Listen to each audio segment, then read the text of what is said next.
moving around. Are we live or what? I don't think it is yet, so I'm not going to start talking yet, except for sitting here talking to myself. Where are we at? Now we're live. I think we Tank Talk Live do this every single Thursday night. Hopefully the new time doesn't freak people out, and hopefully you can hear me right now, because last time I tried this using this app, it went badly. Yeah, I've got everything on, so let me just make sure. Let's see, we've got people in here watching, and we've got comments. Can y'all hear me? Can you hear me? Please let me know if you can hear me, because that would mean things are going well. So,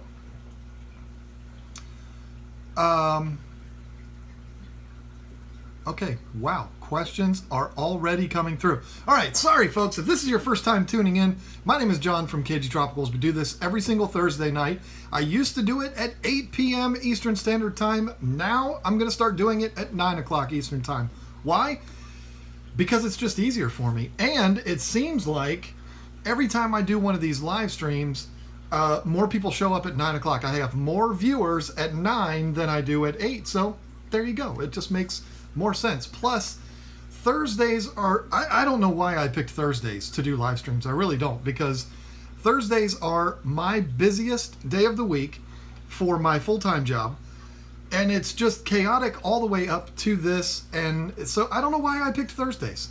I think I didn't want to step on anyone else by doing a live stream at the same time they were, which people have been doing that to me lately. Whatever, it is what it is. I think that's why I did that, but I don't know. Thursdays it is, and it's fine. I enjoy coming on here on Thursdays and hanging out with all of you beautiful people. I'm trying to see if I can get my get the chat to pop up on my computer so that I can remove it from the screen where I'm talking to you. But doing it through this app, it doesn't work. Let's see. Okay. All right, let me make one more quick adjustment here, folks, and then we will be ready to go. I've got a good topic today. It is something that was brought to me by, Sutter Kane lost. Wow, lost a bunch of fish. Sorry about that. Wow, that's no good. Listen, I need to stop looking at the chat. We've got a topic that came to us, it's just me, from a person in the Facebook group suggested a topic for today, and I think it's a good one. Didn't suggest a topic for today, suggested a topic, there we are, for the Facebook live stream, and I said, you know what? This sounds like something that would be better for the YouTube live stream. So here we are. We're going to talk about it today, and that is, can you make money breeding fish? I don't recall who it was that asked that. Let me pop this chat out here. Okay, I had to sign on using my other channel. What a mess. But anyway, we're here, right? We're here, and I'm going to go ahead and close down the... There we go. So, now, all right, we're all set. So I'm going to get right into it because, well, I ramble a lot, and I think it makes more sense to just go right into it. The first thing I want to say, I don't know, I'm very confused. I don't know if things are showing up backwards for you, but it's because of the app that I'm using. It is what it is. So, making money breeding fish. You're somebody that you have a couple of fish tanks. Maybe you have a bunch of them. Maybe you have a problem like I do, and you've got aquariums stuck on every single piece of furniture and in every corner of every room. Maybe you have a problem like I do. Most of us weird fish people do. You get this idea, I want to breed fish. I want to breed fish to make money. It's a very common question that I get, and the question is, can you make money breeding fish? And how much money can I make breeding fish? Now, of course, I can't answer how much money you can make breeding fish, but what I can talk about is things to consider if you are if you are having that dream of breeding fish for profit, I'm going to go a little deep with it. We're going to talk about things that I haven't talked about in the past. I'm not going to give away any secrets or talk about my personal things. I'm not going to go there. But what I'm saying is I'm going to go a little deeper than I normally do when it comes to this kind of a topic. And, we'll dive into it pretty deep and hopefully give you an idea of what to expect when it comes to breeding fish. Sorry about the ladder there. I don't, like I said, Thursdays are very, very busy days for me. So, is the hockey game being on in the background bothering you too much? I don't think it is. I don't think it shows up too bad on the camera. I got to watch my caps. So, the first thing to talk about is why. Why do you want to breed fish? Are you wanting to breed them just for fun? If you're wanting to breed fish just for fun, like Lisa's getting ready to do with this angel setup that we're going to do for her, then who cares? Who cares how much money you make? You're going to put some money into it. You might not get any money out, but so what? You're doing it for fun. You're doing it as an extension of the hobby. Nothing wrong with that. Lots of fish keepers do that. And this is why fish keeping becomes a problem for so many of us, because you want a tank for this and you want a tank for that, and all of a sudden you have babies and you want to raise the babies. That's how this hobby can get out of control. But when it comes to the making money part, there's going to be two reasons why you would want to do it. One would be, how are the Capitals doing? Well, they're leading the division and they have the most points in the entire league. What do you think about that? I need to stop looking at chat. If you're trying to make money breeding fish, you're going to do it for one of two reasons. One is you want to start a business. You want to do like I did, like Lisa and I did several years ago, which actually went very well for us. So when I talk about these things, I'm going to be able to talk about this from personal experience. So James Largo is another one that has taken it and run with it. I'm sorry, with my hands. And turned a love of this hobby into a business. Good for him. He's doing a great job. Then you also have people that want to breed fish because it's fun, it's exciting, it's cute to see the little babies, and also maybe make a few dollars to supplement the hobby. That is what most fish breeders who are trying to make a few dollars doing it, that's what most of them do it for. Because if you're going to breed a lot of fish, it can get pretty expensive. And believe me, we're going to talk about that in a little bit. And so most of them want to breed fish to sell the fry and make money to put back into their system so that they're not dumping so much money out of their pocket every month. And the old lady's yelling at them, "You're spending too much money on fish tanks." You want to avoid that by having the hobby make its own money. And that's a great way of doing it, is breeding a few fish, selling the fry, and there you go. Those are the two reasons. Starting a business that you want to become your full-time means of making a living, or doing it just to supplement the hobby. So, oh, what's happening here? People are getting deleted. Okay.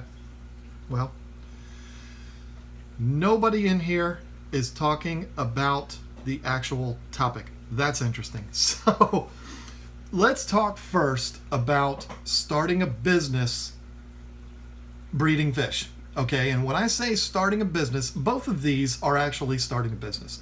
If you are providing a product to a customer and you are receiving a profit from that, you are a business. Whether you want to acknowledge that or not, you are a business. But when I say starting a business, I'm talking about you want to do what James Largo has done. You want to do what I did, Lisa and I did. I keep doing that back in 2011. You want to start a business that becomes your primary means of making a living.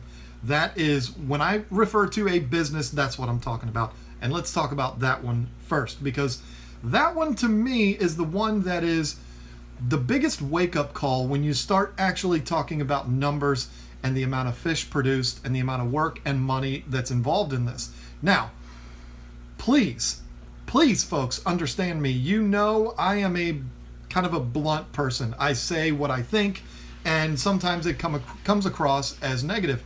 Please understand that I'm not trying to discourage anyone from doing this. If you're someone that wants to start a business breeding fish and you want to turn that into your means of making a living, I encourage you to try. I am definitely an entrepreneur at heart. I believe in that, and I would encourage anybody to do that.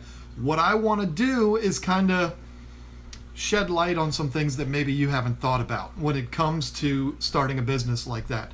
And I'm able to do that by experience, but I'm not trying to talk negatively about this. I'm not trying to say if you try to start a business breeding fish, you're an idiot, you're stupid, you can't make any money, it's too hard. I'm not trying to say that. I'm just trying to be transparent when it comes to this stuff, okay? So, I've got some notes. They are very poorly done. They are not in any particular order, so I'm going to kind of refer to those, and we'll see where the conversation takes us. How much money do you need to make? That's the first question that I would ask. Now, I would have never imagined this when I was a young adult. But today, if you have a conversation with a group of people, and you were to ask that group of people, I want to start a business, and I'm wondering how much money I would need to make to consider myself successful.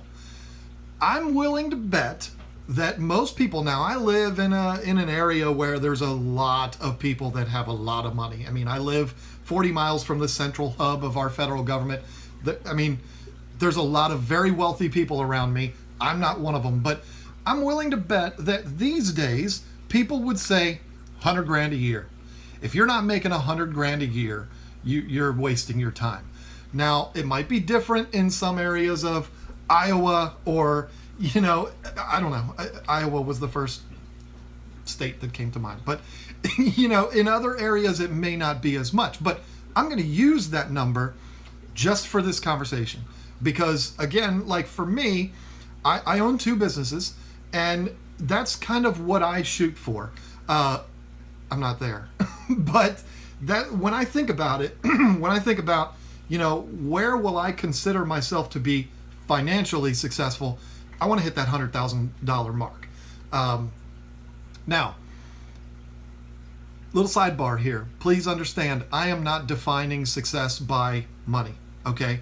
If you are someone who is breeding fish, because fish is what you love, that's your life, you're passionate about breeding these little animals, and you're working your butt off, you're working 80 hours a week, and that amount of work that you're putting into it produces $20,000 a year, but you're happy, you're healthy, everything in your life is wonderful, you have a great relationship with your spouse or your whoever, you have great relationships with your kids, life is grand, and you're only making $20,000 a year.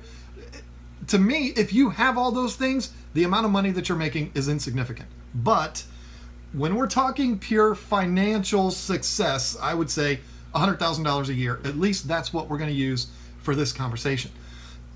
So, what's it going to take to make $100,000 a year breeding fish?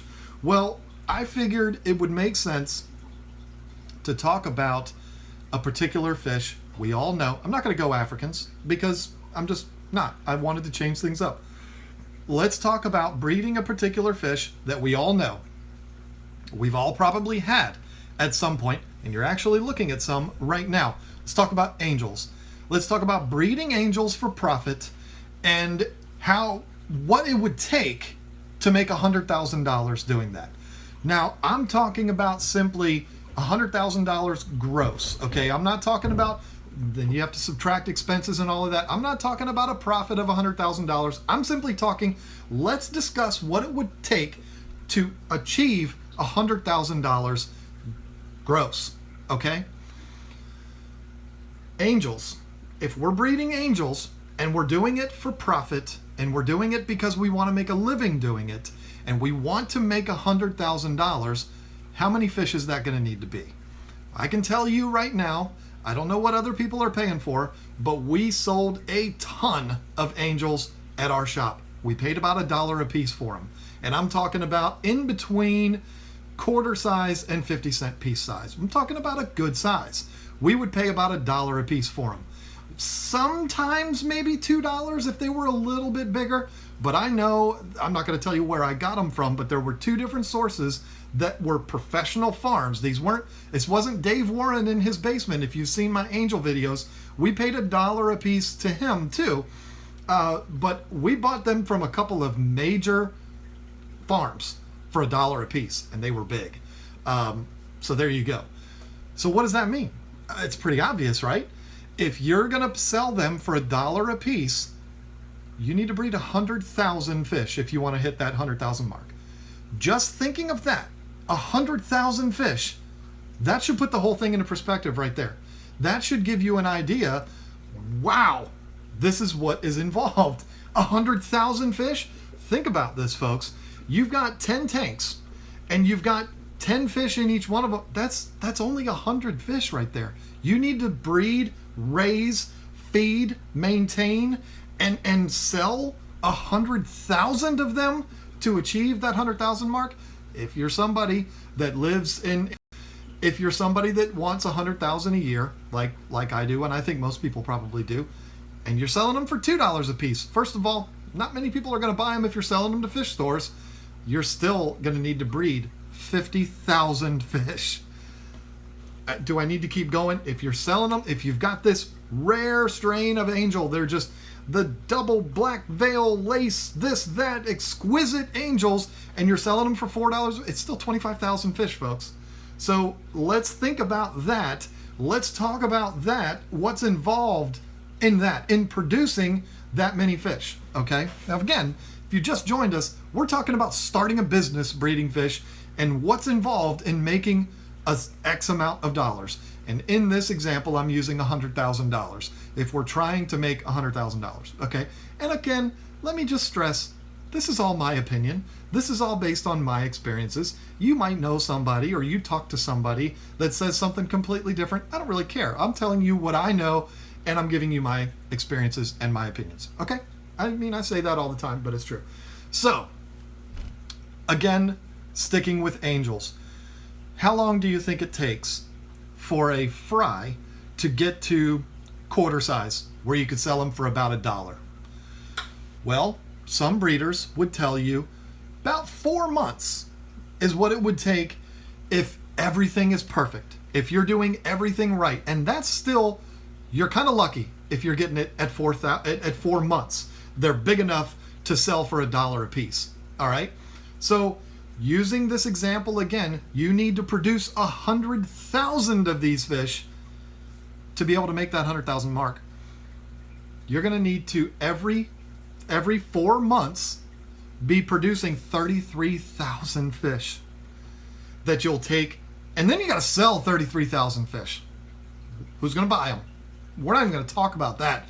But that doesn't do much towards your ultimate goal of selling 33,000. Oh, this is an outrage. Wow, it's 5-1. Good Lord, the hockey game has changed fast. But it puts it into perspective like, holy cow, that is a lot of fish. This is why you see these major farms that are breeding these fish. They've got these 250 vats, burial vaults that they're using to raise their fish in. They've got these huge ponds. This is why, because they can have thousands of fish in these gigantic bodies of water, as opposed to putting them in little fish tanks. Let's talk about the little fish tanks, because you're the ambitious business person, right? And you're wanting to start this up to do what I'm talking about and make your living breeding fish.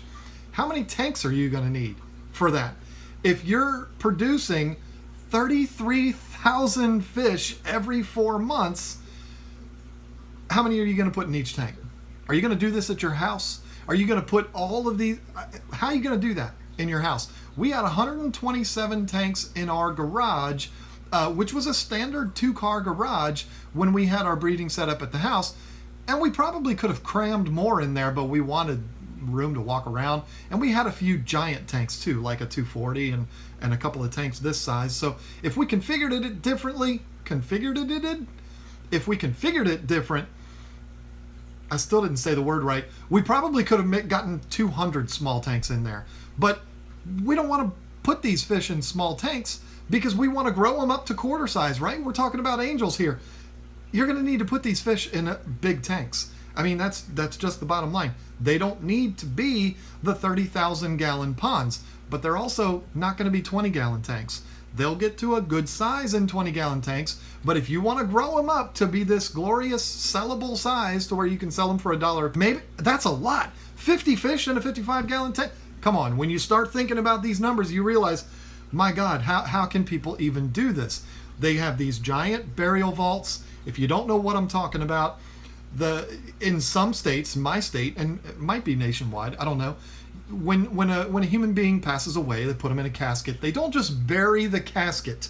If you've never looked down in the hole, you don't know this, but they put the casket into a vault that's made out of concrete, and it's actually waterproof, and it's all sealed off and everything. So they dig the hole, put this vault down in there, put the casket in the vault, put the lid on it, and then they bury it. That's how we bury our loved ones. So you can buy, I don't know where, you don't go to the funeral home, I don't know where you get these, but you can buy those burial vaults, and a lot of farms use those vaults. That's what I call them anyway, vaults. They use them as their grow out tanks before they put them into ponds or put them into tanks for sale or whatever. So these are huge pond-like vessels that you're going to raise these fish in. I don't know how many gallons it is, but it's a lot. So are you going to put those in your garage?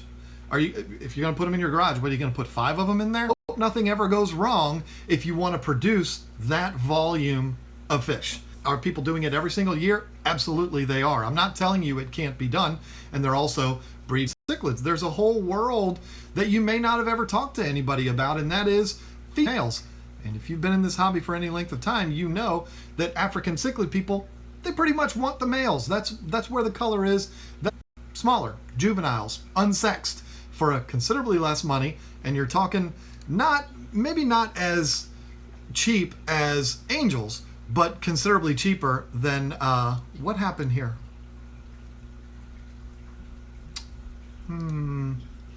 All of a sudden, the stream has shut down. No, maybe not. Okay, it's back on now.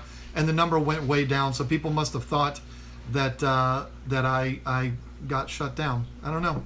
We'll see how the final product comes along.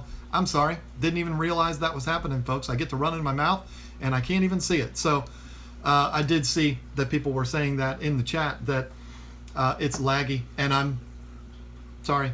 I can't control that, unfortunately. Kids are all in bed, so they're not streaming or anything like that would be taking up the bandwidth, whatever. So okay, so we've talked about how much money we want to make in our perfect scenario, right? We've talked about how many fish that's going to require to achieve that number if we're talking about angels. We've talked about the tanks that it's going to require to do that.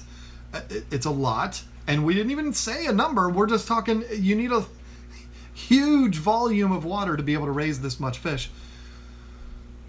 But we haven't even touched on things like maintenance, because if you're going to grow those fish in 4 months to be that good sellable size where you can actually get a decent amount of money for them, you're going to be putting in a lot of work, because there's going to need to be a ton of water changes, because you're going to be feeding them a ton to get them to grow that fast.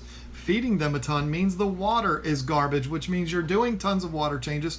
Are you going to have an elaborate system like Live Fish Direct has, where the entire facility is constantly recirculating with fresh water from a hot spring? Are you going to do that? I hope you get lucky and do that like Live Fish Direct did. Genius idea they have over there. If you can get lucky and set up something like that, then you're gold. But if you're in the real world like me and you're trying to do this in a warehouse somewhere or in your garage, you don't have access to that kind of a thing. So the impact that it's going to have on your water bill is going to be gigantic. You're not going to, if you're on a well, I mean, I don't know where you live, but for me, the amount of water that would be required for something like that, when we're talking about those huge numbers, a well around here would dry up in no time, particularly in the summer. Forget about it. How much is it going to cost to feed that volume of food to that volume of fish? What kind of food are you feeding?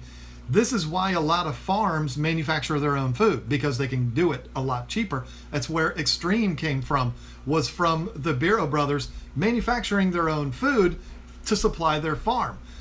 This is, again, how I know that they feed all of their African cichlids the same food, for everybody that makes the argument that they need different diets. Anyway, a lot of these farms manufacture their own food. But even if they're doing that, it still costs a fortune to feed that volume of fish. And the amount of work involved in maintaining the tanks. And then let's talk about the amount of work involved in selling that many fish. Just because you have those fish doesn't mean you're going to sell them, doesn't mean people are going to buy them, because they might not know you're there. They might not know you exist. They don't know that there's an angel breeder right down the street from them.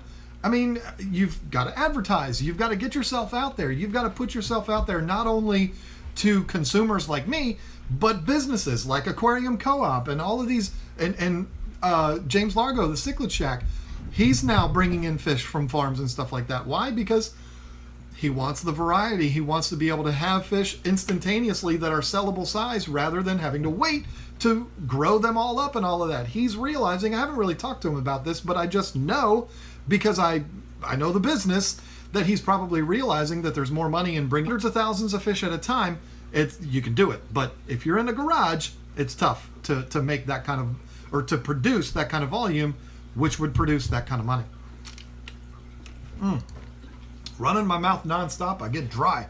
So there is a lot to think about to being able to produce enough money to where you might consider your business to be financially successful. Now, I know a couple of owners of major farms, and these guys do well. I mean, these guys are not living in a shanty. These guys are doing well. My definition of well might be different than yours, but these guys are doing pretty well. But these guys have massive farms, 5 acres of water. I mean,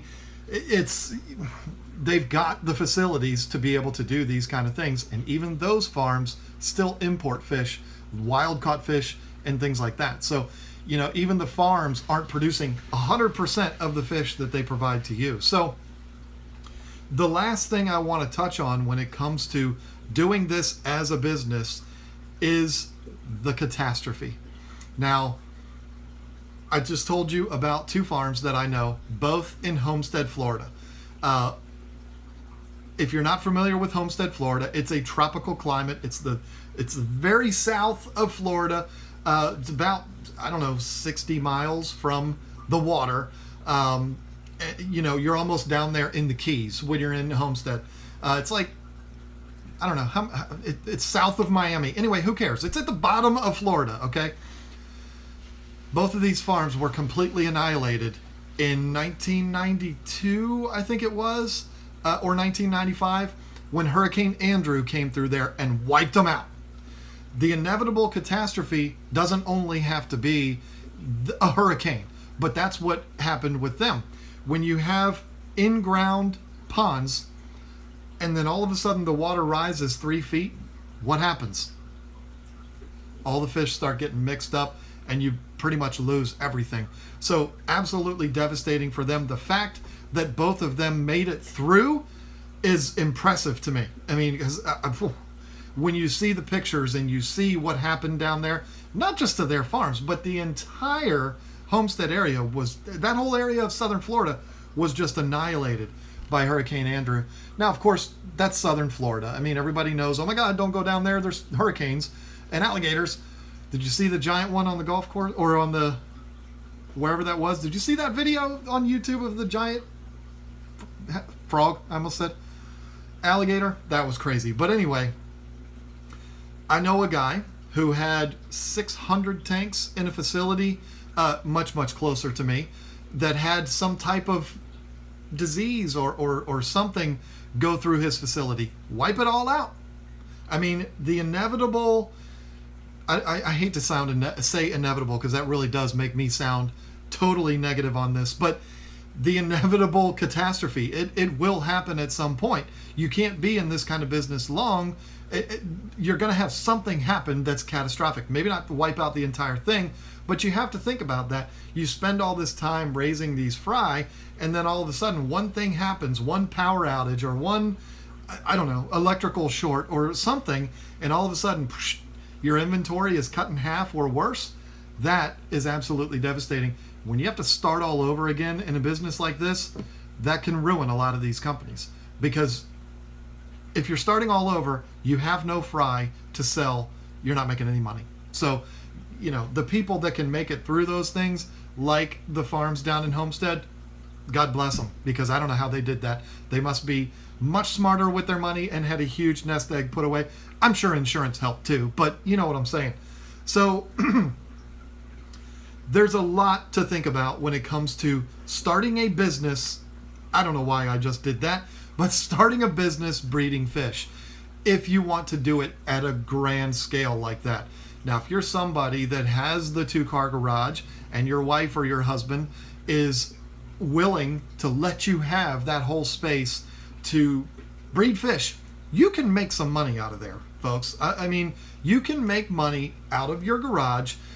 James Largo is making his living that way. You can do it, but how much you make might not be what you're expecting. That's the point that I'm trying to make, because to hit those huge numbers, you've got to do huge volume, and in order to do that huge volume, you're more than likely not going to do that in a 2-car garage. This is why you see a lot of these guys will do that, and it's a part-time thing. That's what it was for me for a couple of years. It's a part-time thing. It's something that you do because you love it. You do make money doing it, but maybe you're not dependent on that money. You see a lot of people do that, and that's great, because you can certainly make money doing it that way, but maybe not to hit that number that we talked about earlier. Am I making sense here?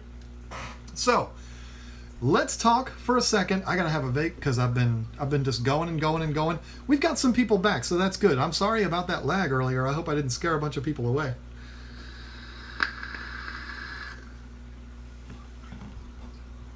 Okay, so let's talk about the other reason. Because when this guy asked me, can you make money breeding fish? He didn't say, can I make a living? Can I make Donald Trump type money? Can I make, this much or that much? He just said, can you make money breeding fish? At least that's what I think he asked. It was 2 days ago. I don't remember things that happened 2 days earlier. But when he said, can you make money breeding fish? That's when I said, well, there's two different ways. You starting a business or making money to supplement the hobby. Supplementing the hobby is a completely different conversation than what we talked about earlier, okay? Supplementing the hobby means you're breeding fish because you love doing it. You love these fish. You love the whole idea of creating these lives and raising them up and trying to do the right thing, raising them perfectly, and then selling them to good homes.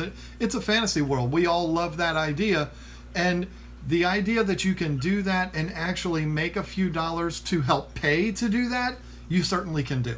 And it might not be as hard as you might think. But again, don't get caught up in wanting these major numbers, because they're just not there. Not when you're breeding, a select number of fish for fun in your basement. You're probably not going to make big money. Now, having said that, every single story, every story of every successful fish farm or fish retailer in this country, I don't know about worldwide, but every single one of them started in somebody's basement or started in somebody's garage. My story is certainly not successful, but mine started in the garage. Mine was a big fat failure, but started in the garage. If you look at the Bureau brothers, they started in an apartment. If you look at the Bailey brothers, if you're not familiar with the Bailey brothers, Tom and Nevin, they had a podcast for years. Awesome guys, well known in this industry. One of the few people responsible for bringing us these fish right here from Africa. The Bailey brothers, big time names in this hobby. Now somebody's saying no sound. Can you hear me? Oh, please somebody let me know if you can hear me, because somebody's saying no sound, and that would just end everything. Let me see something here. Yeah, well, I hear myself on my computer, so more people are saying not hearing you, but I've got it on my computer. So now somebody's saying no sound. Can you hear me? Maybe you pushed mute? I don't know. Okay. So, all right. Now we're getting the messages of people saying they've got sound. Okay. Sorry about that. Again, I mean, I can't control the internet. So all of these stories started with, in the basement. The Bailey brothers were teenagers, and they started in their parents' basement. They occupied their entire parents' basement. They had ponds in the backyard. They started their business in their parents' basement.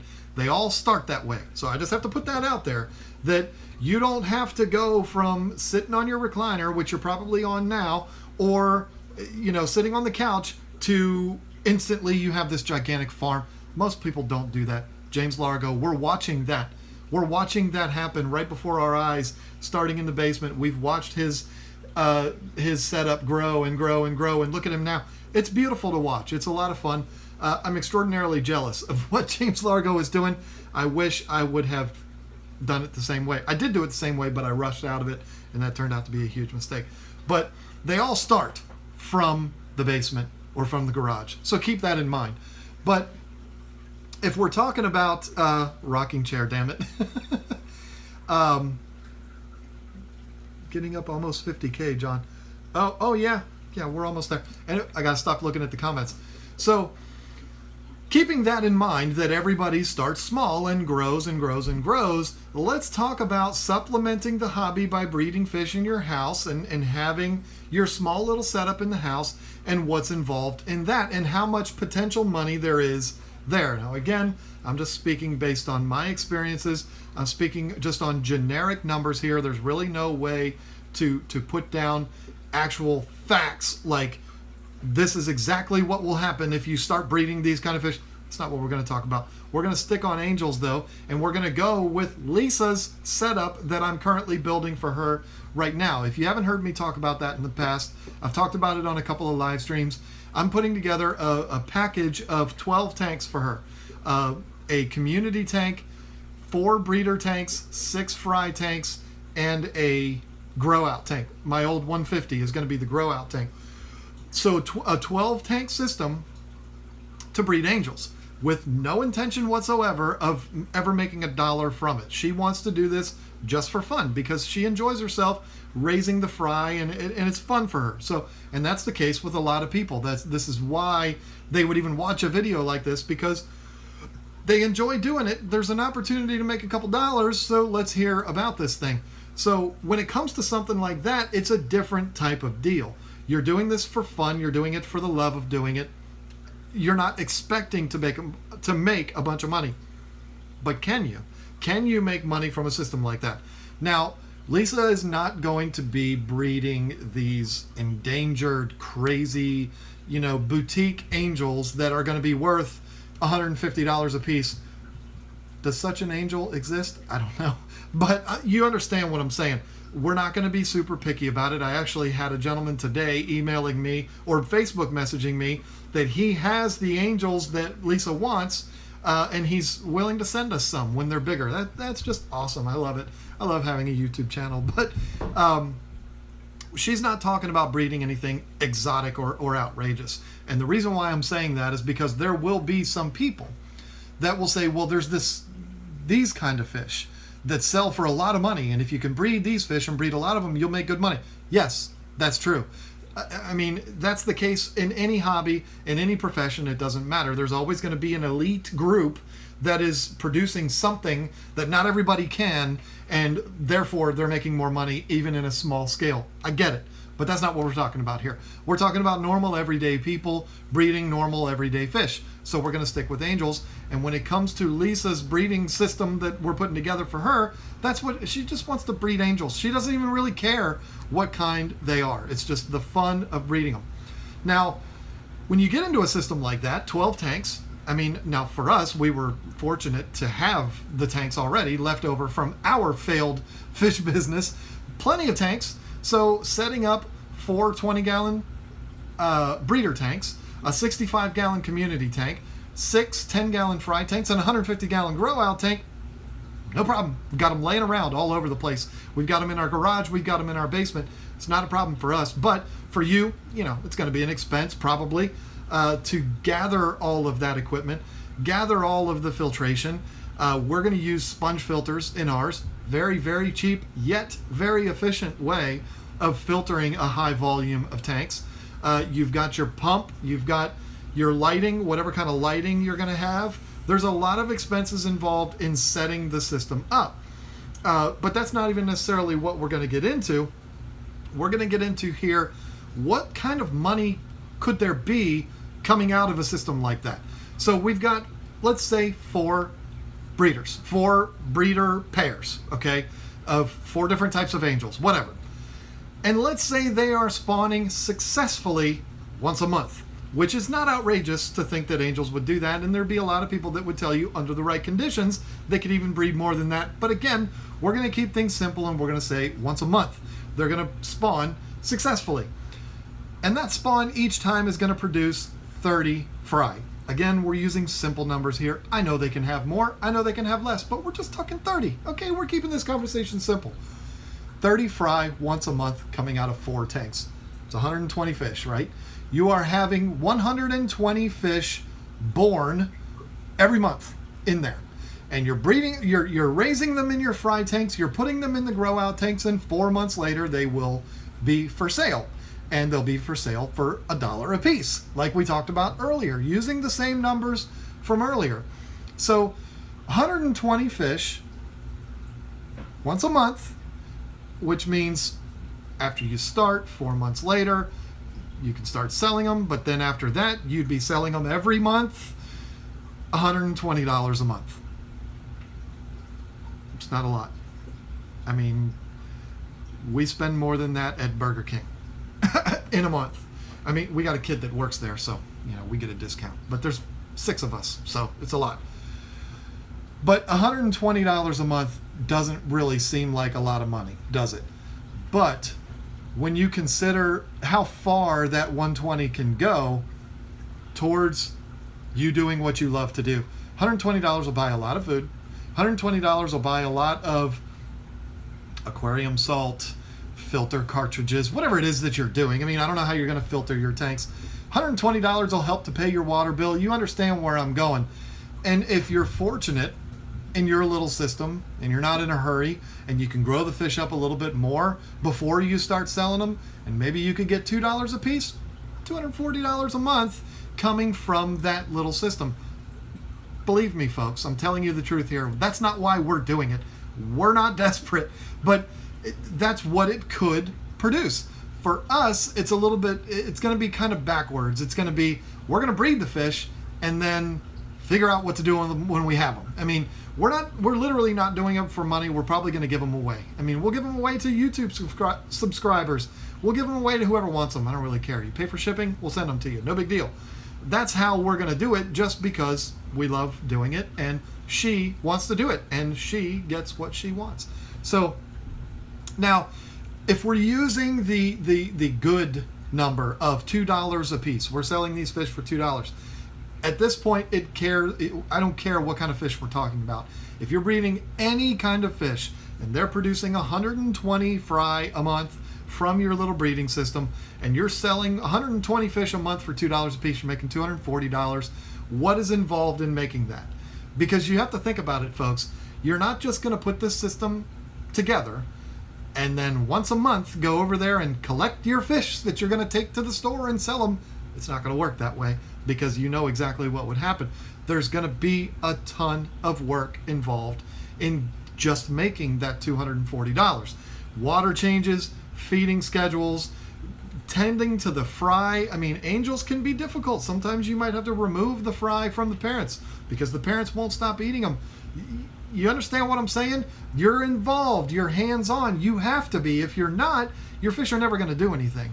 So you're constantly taking care of all 12 of those tanks, making sure that the water is pristine to facilitate breeding, but also to facilitate growth and health and happiness of the fish. You're putting in a lot of work. And this is why I've described it all along throughout this entire talk, that you're doing it for the love of doing it. Because if you don't love doing it, if you're going to set up 12 tanks in your basement and your full intention is to make money, can you hear that? That's my beagle. You're going to work your butt off for very, very little money. So this is why you would be doing it, because you love doing it. You're passionate about these fish. You're passionate about the whole idea of facilitating breeding and nature and all that. That's why you're going to do this. You're not going to do it for the money. And if you are going to do it for the money, we talked about earlier, there's going to be a lot involved in getting you there. The whole reason why I'm talking about this, and I'm talking about it the way I am, is because there's a lot of dreamers out there, including this guy right here. I mean, we all have dreams, and I think that a lot of people, I could be wrong. Well, I'm not wrong, because I had a lot of people come to my shop and say, oh, this is what I'm going to start doing. I'm going to make a bunch of money. I have people email me all the time, John, I'm going to make all this money breeding fish. And I swear to God, in the last 5 years of being on YouTube, I've probably had 40, and I'm not exaggerating, 40 people email me, this is my plan, this is what I'm going to do, and I'm going to be a huge success. You want to know how many of those people are still breeding fish and selling them to this day? One, and that's James Largo. And that guy drove me crazy when him and I first met, because he would send me books of questions. Think about that. He asked my advice. Look at the one that's still in business. I'm just saying. We can tell who is smarter than the other, but James Largo did this the right way, because he's patient. He took his time. He understood that there's not this pot of gold at the end of the rainbow, where I might have gotten a little bit caught up in that, and I jumped too early, where I should have just been, staying the course like James Largo did. And you know what? His business is flourishing, and mine is non-existent. So this is why I talk about it the way I do, because I don't want there to be people that have these false ideas of what's out there. I'm going to make a fortune. You can make a fortune breeding fish. You certainly can. But you're not going to make a fortune breeding fish out of your basement. You're not. That's just being realistic. If you have a 1,500 square foot facility and you're going to fill it full of tanks, you're not going to make a fortune. You'll make good money. You will. But you're not going to make a fortune. To make a fortune, you would need a massive setup and massive employees, massive payroll, massive expenses. You understand what I'm saying? It's just like any other business. You are a home builder. You build one house a year, you're going to make some money. You build 5 houses a year, you're making good money. You're building 150 houses a year, you're a wealthy man. It's the same across the board in every industry, including the fish business, the fish industry. Okay? So there you go. I hope that what I'm talking about here, I hope it makes sense. I hope it's, I hope I didn't come across as being a know-it-all or anything like that. Again, all I'm doing is sharing my experiences and sharing my opinions with you. So if you're somebody that wants to make money breeding fish, hopefully this helped you. Hopefully it opened your eyes a little bit to what all is involved in doing that. This is something that I've talked about many times, making money selling fish, breeding fish and all of that, but I haven't really done it in that kind of a way before. So I hope it worked. I hope you all enjoyed it. So, all right, let's go ahead and try to go to the comments here.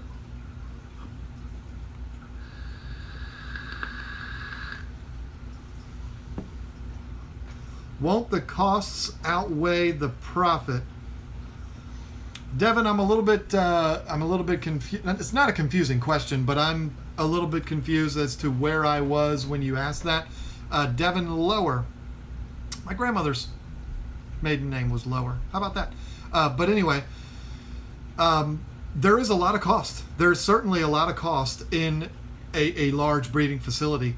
To have the expenses not outweigh the profit, you have to do just like any other business. You would have to produce more. You need to produce more. And then, of course, you have to sell that which you just produced to be able to get the profits to be more than the expenses. Hope that makes sense. I have 20 tanks in the fish room at work, and we're not a fish business. Hey, The volume of tanks doesn't mean you're a business. You might be talking about what I was mentioning before. What I was talking about if you're talking about what I said in the very beginning, if you're selling fish, you're a business. The IRS, once you hit a certain number, is going to look at you as a business. So that's what I was talking about. If you're making a financial transaction to a customer, you are a business. You might not call yourself a business, but you are. Are the Capitals winning? Yes, they are. 5-1. It might be 5-2 now. It's intermission. Second intermission. Nope. It's 6-1. Excuse me. When I get my planted tank going, I'll pay for shipping for some angels. Was actually going to ask about that. Yeah, that's what we're going to end up doing. We'll give them away. We'll do, giveaways like I did with the FX4 and stuff like that. Hey, whoever, we'll randomly pick a comment and you'll win 10 angels or something like that, because we're going to have to get rid of them. And we're not trying to make money from them. So it's not like ours will be any more valuable because we bred them. Come on. We're just people in King George. Salt scares me too. Saltwater, don't be scared of that. It is a pain in the butt. And it's frustrating. I'm going through some real pain with my Evo system right now. It's not the system's fault. It's algae. Been struggling with algae in that tank. But I'll tell you this. After a while, and it does take a while, all of that algae goes away. And you have this gorgeous, gleaming saltwater tank like mine, the M60. It took months before that tank stopped producing a lot of algae. There's more to it than just algae too, but don't be scared of a saltwater tank. Saltwater tanks are not scary. It's that much more work than a freshwater tank. If you understand how to take care of a freshwater tank, you can keep saltwater. If you want to breed fish for a living, do it. Better to try and fail than regret not trying. That is a very, very good point. Big Fly Multimedia. You know what? You're never going to know unless you do try it. And you might not have been here for the beginning. I was not in any way trying to discourage people from trying. I was simply just kind of stating my opinions and my own personal facts, if that makes sense. He hasn't started yet. I haven't started what? Sir, do I need to transfer my fish every time I change my aquarium water? Because we only have tap water here, and I need to dechloramine the water every time. So do I need to remove the fish while water change? No, you don't. I don't. And my water has chlorine in it. Yours has chloramine. Mine has chlorine. At least I think it might have chloramine too. Who cares? You treat them both the same way. No, for my tanks, I treat the water with the chlorinator while I'm refilling the tank. There are a lot of people that would say that's the wrong way of doing it, and that's fine. I'm not going to argue with anybody, but that's how I do it. If you're scared of doing that, if you could have some type of a container that you can house water, and you could use buckets, but I don't know how big your tanks are, and you could store the water in those trash cans or bins or whatever, and dechlorinate it there before you put it in, that's even better.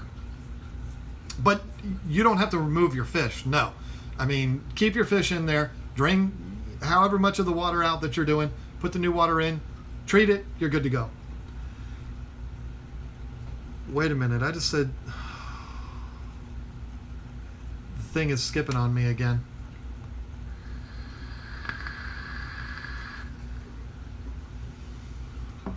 Here it is. Pond goldfish scatter 500,000 spawn per female. It scares me to think of how many tubs and equipment that would have to take and the back surgeries I would need afterwards. Yeah, you're absolutely right. Again, that just kind of puts into perspective the amount of work that's involved. 500,000 per spawn. That number seems a little crazy, but maybe it is that crazy. I don't know. I agree with Big Fly. At least you tried and didn't chicken out. Not everybody is successful. If you're referring to me, yeah, we did try. And we would have been successful had we not made some stupid mistakes that we made.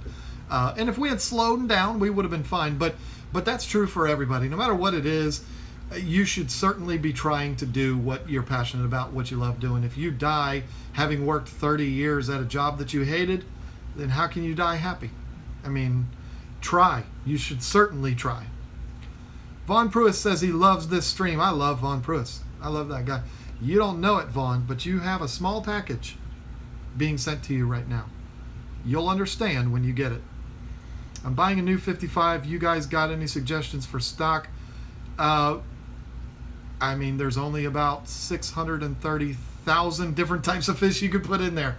You've got a lot of options, Stephen. My suggestion to you would be start doing some searching and finding fish that jump out at you, and then research whether that fish is capable of going in a 55 gallon and being able to stay in a 55 gallon. That's the way I would do it. What's the vaping setup? It is a Lux with the Griffin 25 Plus, and I've got this liquid in here. This is where people start checking out. It's all your fault. Lemon Cookie from Vaporsmith. I just got it today. We'll talk about that at the end. I'm going to give them a shout out because wow. So yeah, that's what it is. And I've also got an RX 200 with another Griffin 25 Plus. There you go. No more vape talk.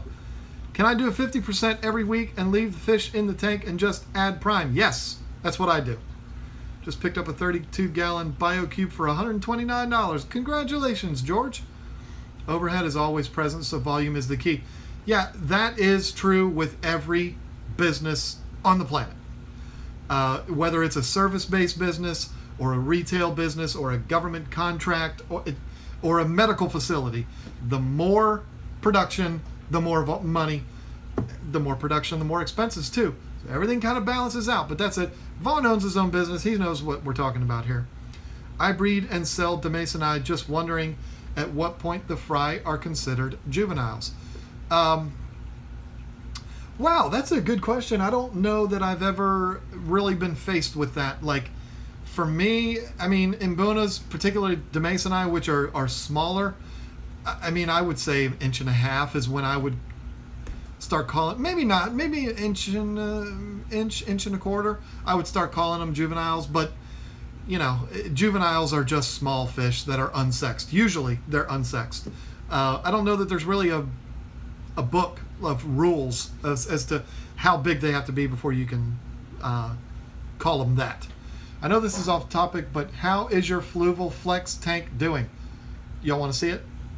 I'll show it to you if you want to see it, because I'm so proud of it, and I anticipated you might want to see it. So I actually turned off the light on my reef tank because I don't want you to see how miserably dirty it is.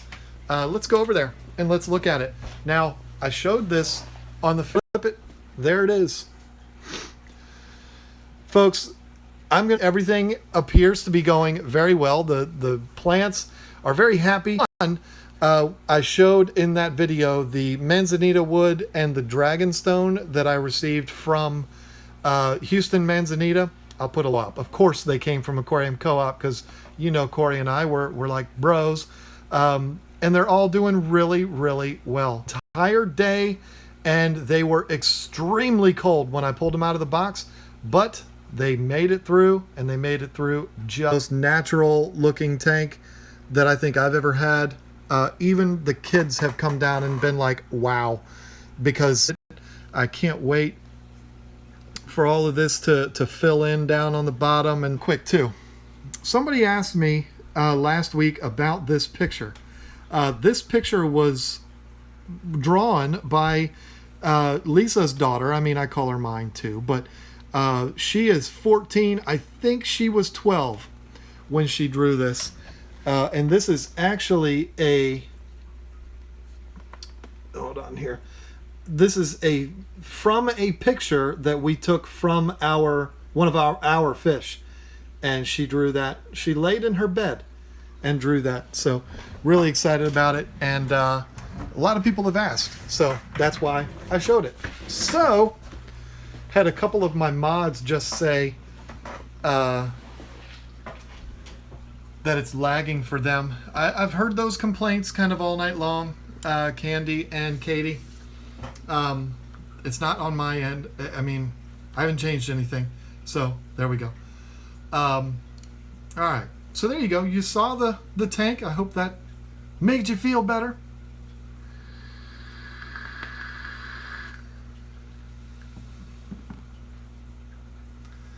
answer. Big Fly Wednesday night would be, I don't know what y'all are talking about. Setting up as a saltwater tank. If volume of tanks determined a business, I'd have one. 3 in a college dorm is a feat then. Well, I mean, I didn't say the volume of tanks determines a business. I said financial transactions is what makes it a business. Speaking cichlids, how many fry breed varieties can be in the same tank?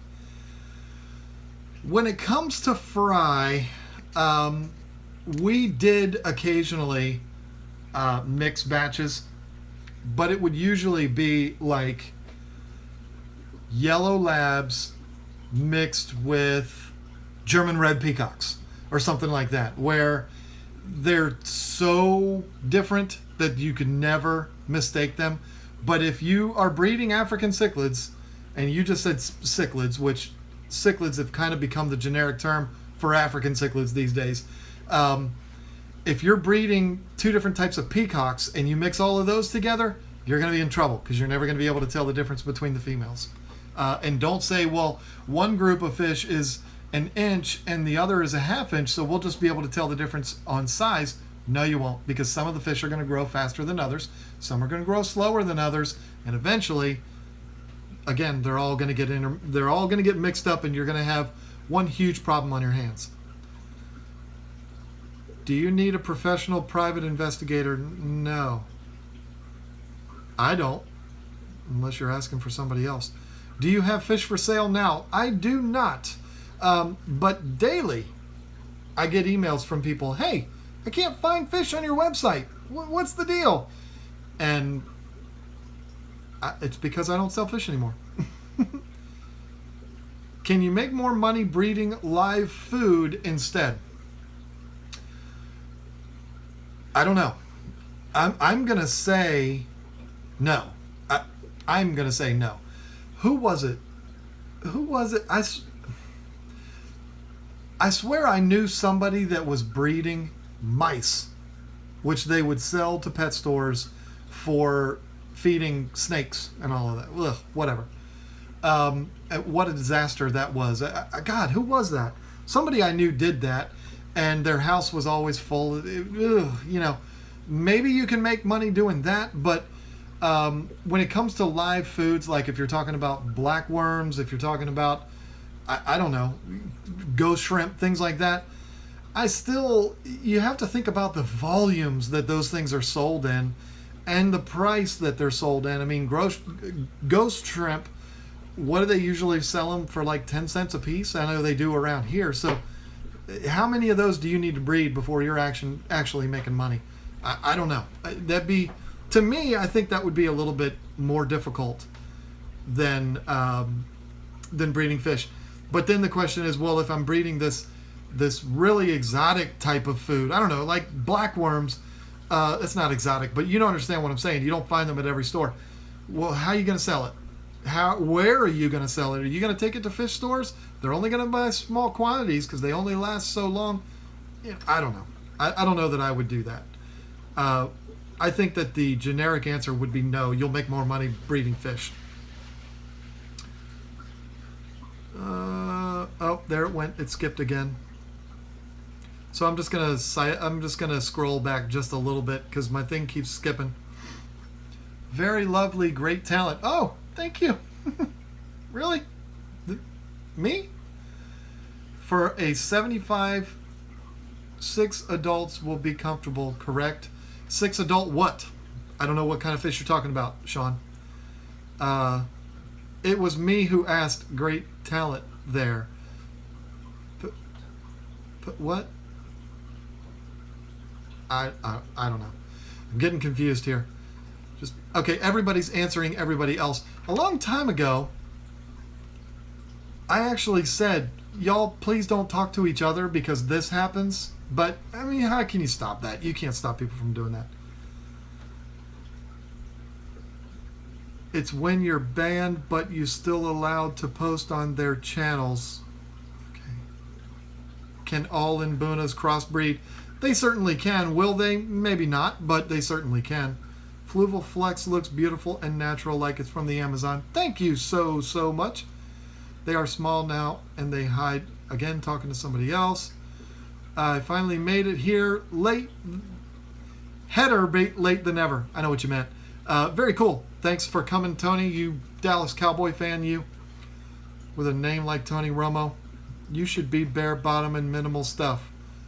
Not talking to me. Yuck mice. That one's talking to me. Yeah. Mice. Mice are cute. I couldn't feed them to other fish.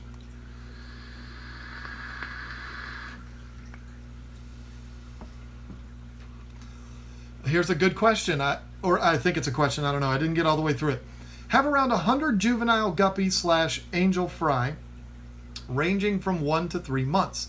I began for fun, but wouldn't mind getting a few bucks. What is the best way to approach local fish stores to buy? I'll tell you, I didn't like this, but a lot of people did this. I tell you what people did in my shop was they would just bring me a bag of fish. And they would say, here, if you want more, give me a call. Here's my card. Or here's my number. Or whatever. That's what Dave Warren did. We probably ended up buying 500 angels from him over the course of those 2 years. We had a guppy person do that.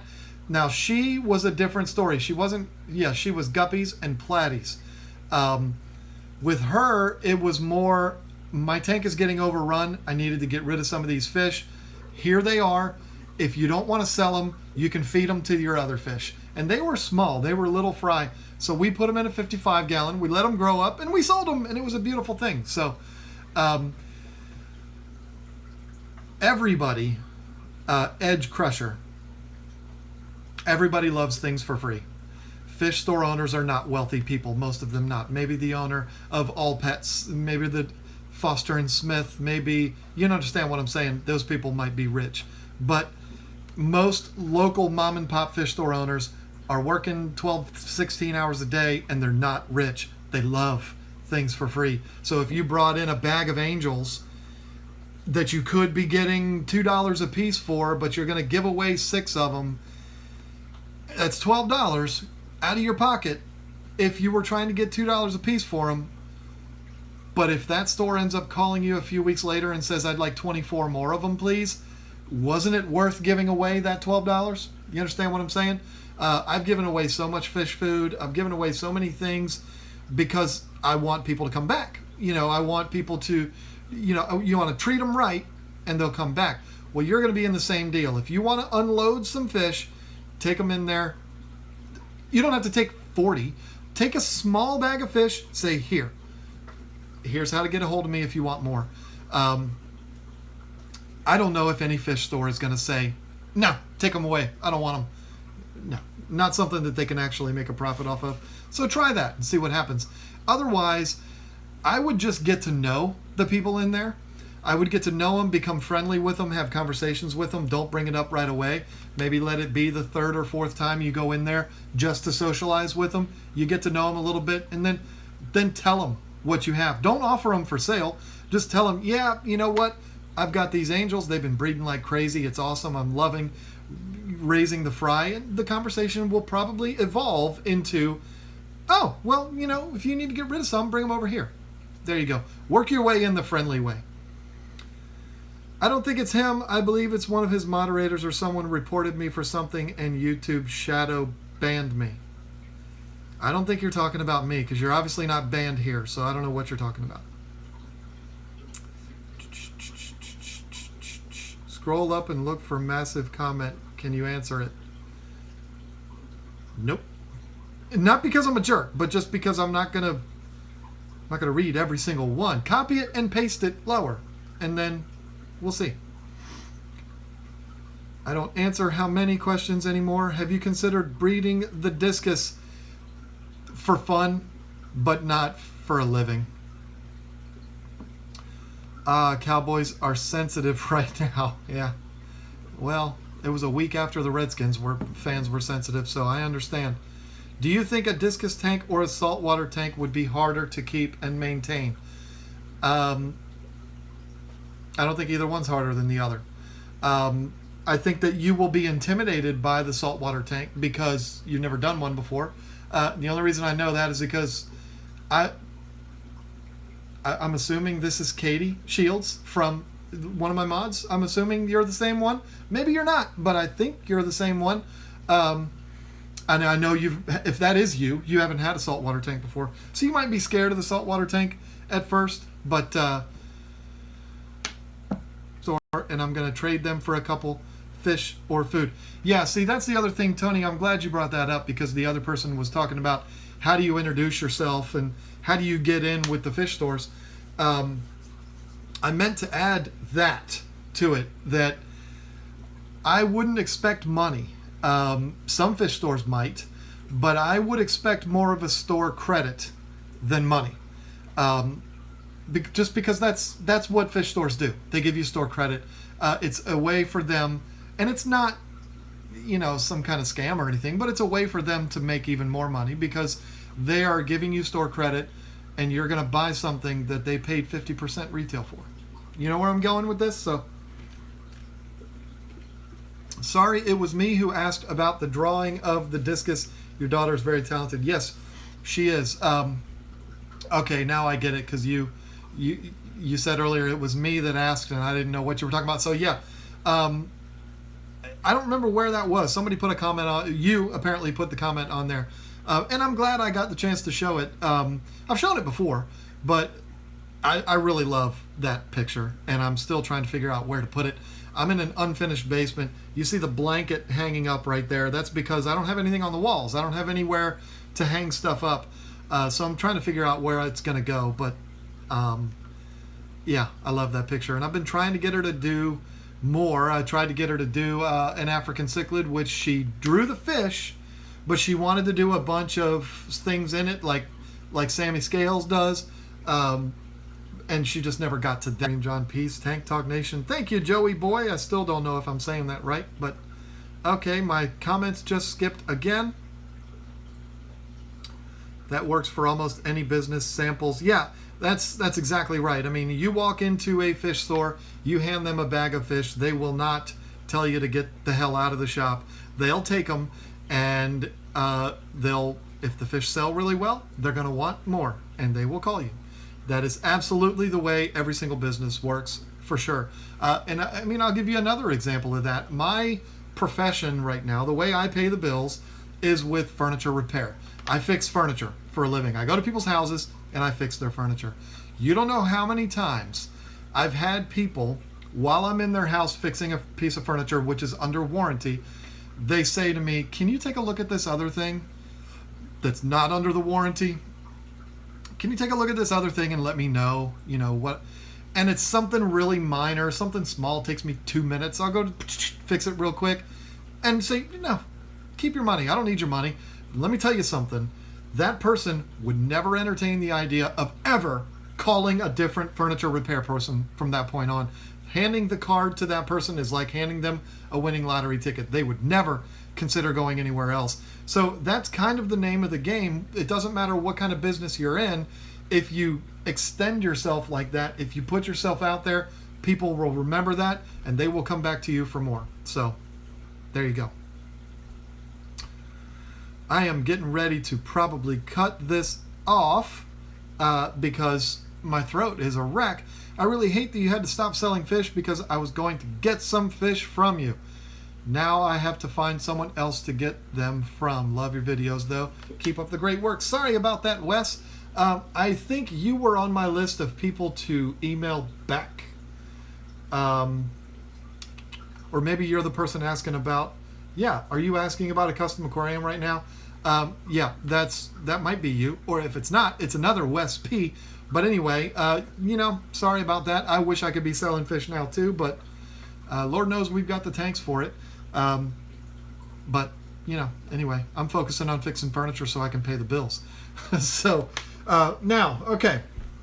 I'm going to go ahead and start shutting things down here, folks. I do want to mention there's 152 people here right now. Some of you are probably vapors. I get so many comments from people, what are you vaping and all this kind of stuff. Then I get a lot of hate for it too. But let me just tell you, this came to me today.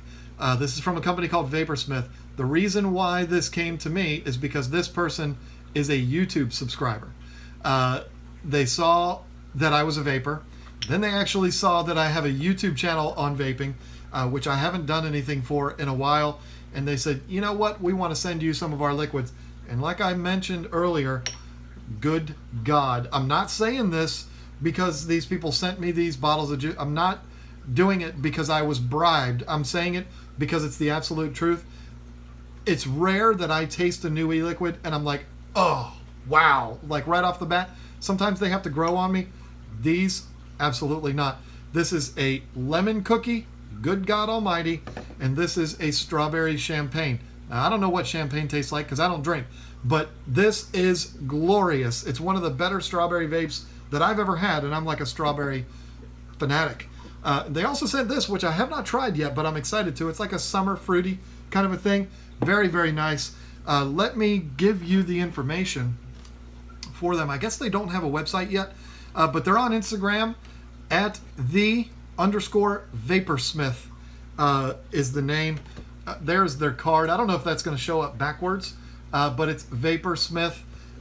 Very, very cool. Big thank you to them for sending this to me. I'm enjoying the heck out of it, and I can already tell you that I will be ordering more. And here we go again. See, folks, they reached out to me. They sent me this. I didn't pay for this. I'm a lucky guy. I know. They sent me this because they're a fan of what I do. They sent it to me for free. And guess what? They're going to get an order for more of this stuff from me. I promise you that, because this stuff is absolutely fantastic.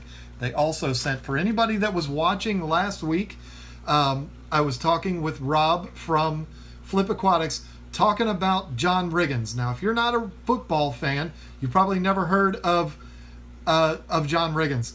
But she also sent me this. Her name is Gabby, and what was her last name? Boyd. Gabby Boyd also sent this picture. Now, I was telling Rob about a very famous photograph that is, I think, like in the Hall of Fame of John Riggins with a guy clamped on his leg.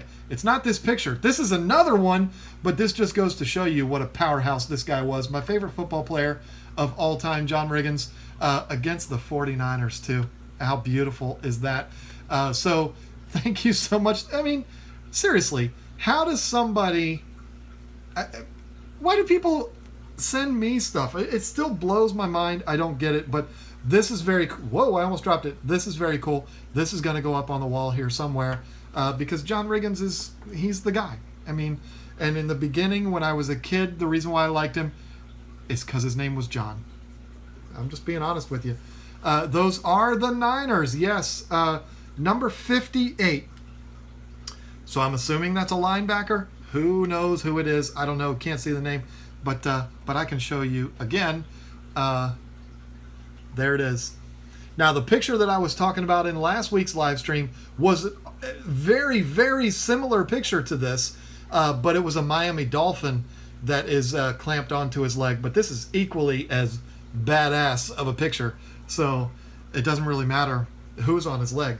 John Riggins with somebody draped on his leg, that was a common occurrence back then. So 2 words, Barry Sanders. Yeah, I stood that far from Barry Sanders at RFK Stadium about 25 years ago when he was still playing. That was very, very cool. I was so intimidated. I didn't know what to do. I wasn't scared of the guy, but I didn't know what to say. And he was like that tall to me. But anyway, that was really cool. Poor Cowboys. I don't feel sorry for him. I don't feel sorry for him one bit. Before I get off of here, folks, has anyone... I always have to talk about superheroes, right? When I'm closing things down, when I'm shutting down, I always have to mention something about superheroes. Did y'all see the trailer, the Red Band trailer today for Logan? The new trailer for Logan? Whoa. If you, 2 words, Joe Montana. Hey, if you are a fan, I'm not a huge X-Men guy. I like the X-Men. I watch the X-Men movies. I really enjoyed Apocalypse. I thought that was a lot of fun. I am more of a Wolverine fan than I am X-Men fan, if that makes sense. But the first trailer for Logan, I was like, all right, yep, I can see it. That looks good. I'll definitely go see it. But this new one, it's almost like the movie Kick-Ass but with claws and blood and violence. And oh God, that movie is going to be awesome. And that's definitely one that I'm going to see in the theater. I guess I'm going to take the is he 13? Yeah, he's 13 now. I guess I'm going to take the 13-year-old because I don't think Lisa would have any desire to see that movie. But maybe I'm wrong. If I was a woman, I would have no problem going and watching Hugh Jackman for 2 hours. I wouldn't have a problem with it. I'm a man. I don't have a problem with that. That's a beautiful man. And he's like 55 years old. My God. Makes me feel like such a schmuck. So, X-52 is awesome. I thought the little girl was like X-52. Is that a series? Anyway, I don't know what I'm getting at here. But anyway, folks, this has been a lot of fun. I want to thank you for coming and hanging out with me. There's 132 people still here, and I'm talking about superheroes. It never happens. Usually everybody bows out by now, but this was a lot of fun. I hope you were able to get something out of this.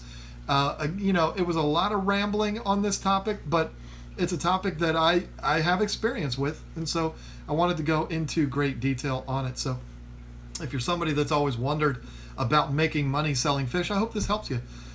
I hope the audio and video quality are a little better next week.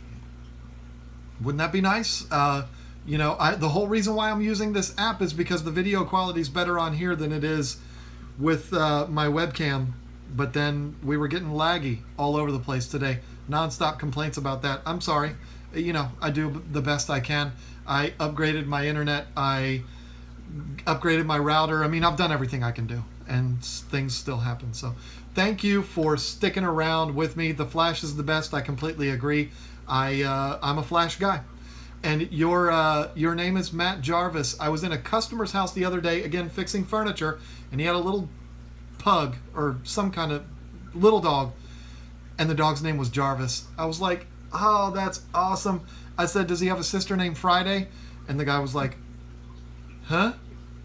I was like, Jarvis, Friday. Jarvis is the original, Friday is the current. He was like, I don't know what you're talking about. I said, well, it's Jarvis, right? Like Iron Man, Vision.